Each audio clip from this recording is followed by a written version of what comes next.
Le BRICS construit-il un nouvel ordre mondial? En 2022, un événement majeur est passé presque inaperçu. Something big. Pour la première fois. L'Alliance BRICS. Brésil, Russie, Inde, Chine et Afrique du Sud a officiellement dépassé le G7 en PIB mondial, mesuré en parité de pouvoir d'achat. Et avec l'arrivée de pays comme l'Arabie Saoudite, l'Iran, l'Égypte et les Émirats Arabes Unis en 2024, une question se pose. Le BRICS est-il en train de devenir une vraie menace silencieuse à la domination mondiale des États-Unis? Un basculement du pouvoir. Pendant des décennies, les États-Unis ont dirigé l'ordre mondial à travers le dollar, la puissance militaire et les institutions comme le FMI et la Banque mondiale. Mais des fissures apparaissent. Pourquoi?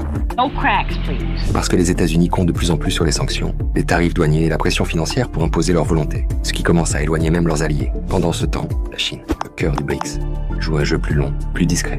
Elle propose des infrastructures, des prêts, des chemins de fer, et construit des liens concrets en Afrique, en Asie et en Amérique latine. Cela ressemble à du soft power, mais c'est une influence bien réelle. Quand la puissance dure se retourne contre son auteur, à chaque fois que les États-Unis coupent un pays du système dollar, ils le poussent à trouver des alternatives, et bien souvent, ces pays ne reviennent pas. No comeback. Don't come back! L'Iran vend désormais son pétrole à la Chine en yuan. L'Australie redirige ses exportations vers l'Asie à cause des tarifs américains. Import tariffs on industrial manufactured goods. Même les alliés des États-Unis testent des moyens de réduire leur dépendance au dollar. La stratégie de la Chine, construire, influencer. La Chine investit des milliards. Dans des ports au Sri Lanka, des trains en Afrique, des ponts aux Maldives. Et elle gagne de la loyauté, kilomètre après kilomètre. Et maintenant, No matter what happens. le dollar domine toujours le commerce mondial. Mais le discours change. Ce n'est plus seulement une question d'argent.